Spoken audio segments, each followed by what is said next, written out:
Hello and thanks for joining us. Coming up on today's show, escaping the weight of a parent's genius.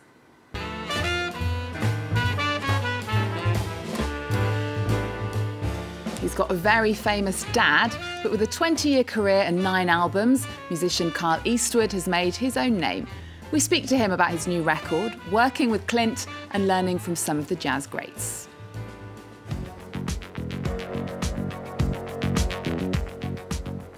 And someone else with a famous father, Charlotte Gainsbourg, talks about her new album, the first she's written herself.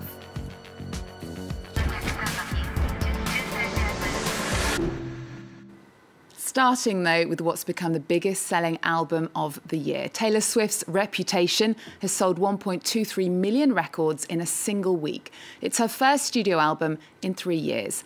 Swift has kept all but 4 of Reputation's songs off streaming services. Fans need to pay to download the album or buy it on CD to hear it.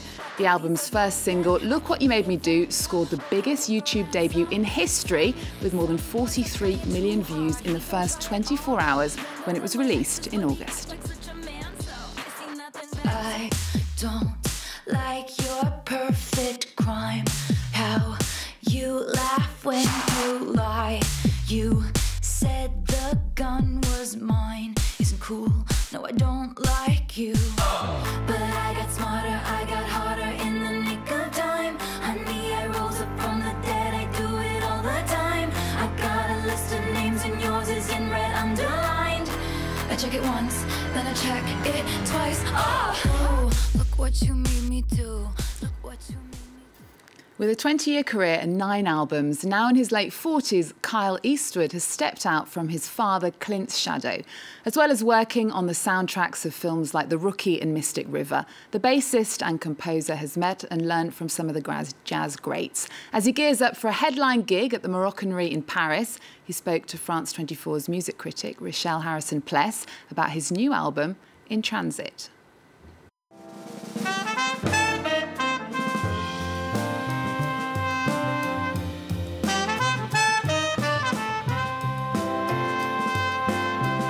Kyle Eastwood, thank you very much for your time today. Thank you. Your latest album is called In Transit. Why? Well, I guess in a literal sense, I do spend a lot of time on the road and traveling around and playing. So, I mean, it could mean a lot of things, really. That's why I kind of picked the title. Was and literally, I guess we are in transit a lot, but I mean, hopefully it gave us sort of a sense of the music sort of moving, and there's movement in music. And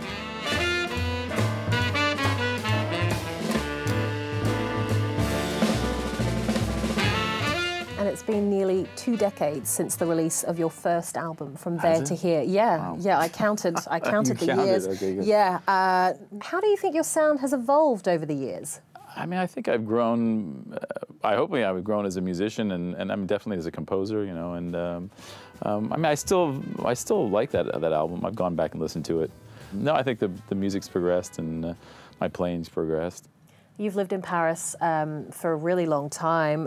What kind of influence has that had on your music making? Well, I mean, I've worked with some great musicians here, and I know I've always found it very inspiring here. Really, I think.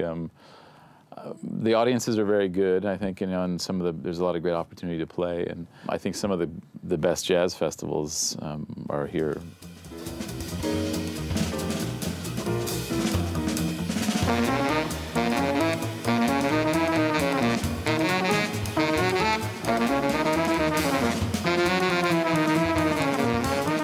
Now, you've also composed music for film, notably for several of your father's movies. Your father, of course, Clint Eastwood.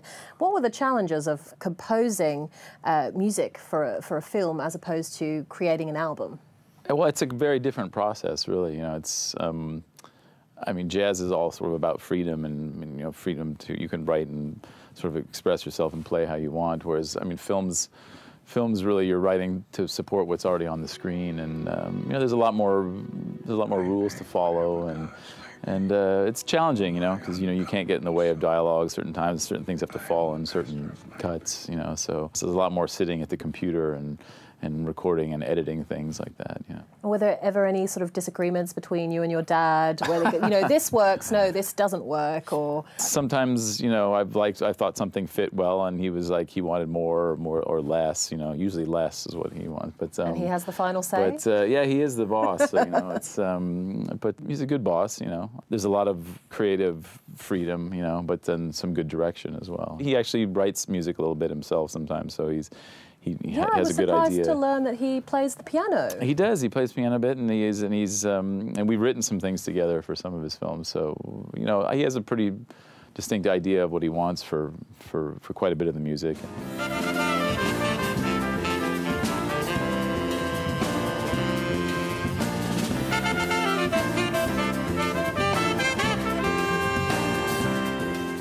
And what was it like growing up in the Eastwood household? You said it was a very musical one. There was always a lot of music around the house. Both my parents are big jazz fans, so that was sort of the music of choice that was always being played, And then I grew up going to a lot of jazz concerts. I grew up on the Monterey Peninsula in California, and there's a very old, famous jazz festival there that's my father's been going to since it started in 1958. Speaking of that jazz festival, the Monterey Jazz Festival, you met some of the greats over the years there, from Dizzy Gillespie to Sarah Vaughan. What do you remember about those moments, and did you learn anything from them? I remember being pretty impressed. The first time I remember going, I think I saw the Count Basie big band when Count Basie was still alive. It was probably 1977, I think. And I remember being very impressed with it. It actually kind of made me want to learn how to play the drums when I saw this amazing sort of swinging, really powerful big band. But it was it was a great opportunity to get to see some of these legendary musicians play.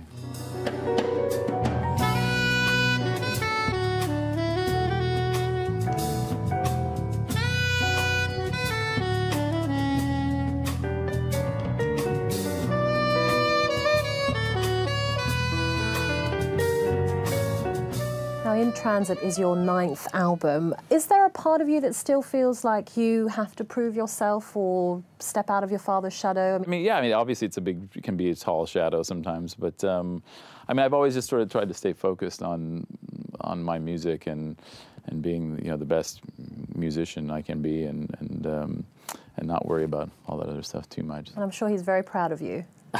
Yeah, well, he's. I think if you'd asked him when he was, in his 20s, what he wanted to be, he probably would have told you he wanted to be a piano player. But anyway, I think he found his calling. Yes, I think we can agree on that. Now, you play bass and double bass. If you could master another musical instrument, what would it be? You mentioned drums earlier, but I don't know if I liked, I kind of initially became interested in drums, but I couldn't convince my mother to buy me a drum kit. So too noisy? Yeah, probably. Probably a wind instrument, maybe saxophone or something. Saxophone or trumpet.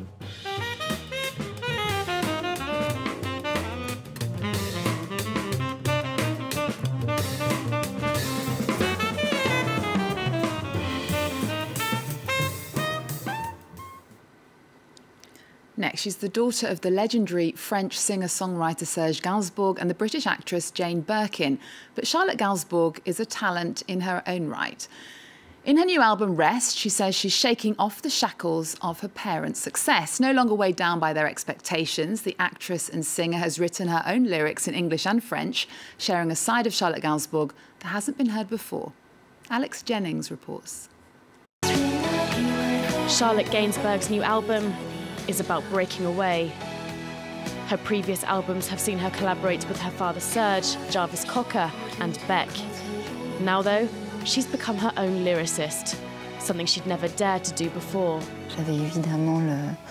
I obviously had my father's genius weighing on me, which prevented me from ever even stringing more than 3 words together. I have to live up to my parents' expectations. It's a certain baggage, which isn't always easy when you want to express yourself. There's certainly no holding back in this album. She shows herself as she is. Reserved, timid, and uneasy. And she tells us about her grief, Rest. In English, the album title evokes the eternal rest of the dead. In French, the plea to stay. The death of her father 26 years ago is played out here. So is the loss of her sister, the photographer Kate Barry, who died in 2013. Shedding her own shackles, the album is both an homage and a therapy of sorts. There was no idea of unveiling myself or revealing secrets. It wasn't that at all. But effectively, I had no sense of shame. I wasn't worried about being immodest.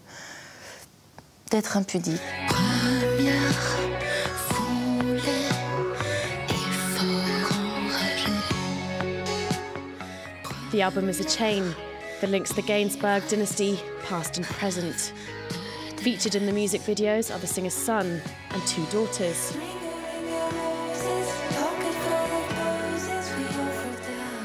Her soft voice weaves into this electronic music with total sensitivity.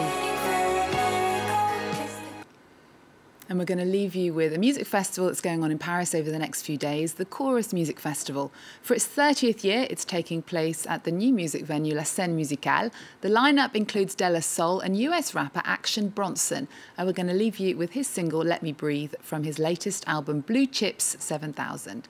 Remember our website. We're also on Twitter, Instagram and Facebook. There's more news coming up on France 24 after this. 2 shows, I'm about to pitch another. Throwing alley-oops to my brothers. We all shine, nobody victims. I'm on these sweatsuit pimping, black pippins. I swag different. That's why the money in the bag different. Come up short, you'll have your fan missing. I lay on beaches and swerving whips. You ain't serving shit, you just an urban myth. Every day get flea. Ride around Queens on a jet ski, it's me. Every day get high. To the day I die, every day get high. Encore, presented by Eve Jackson. This is a region few travellers visit, a place that for centuries has been the centre of tension and the land fought over.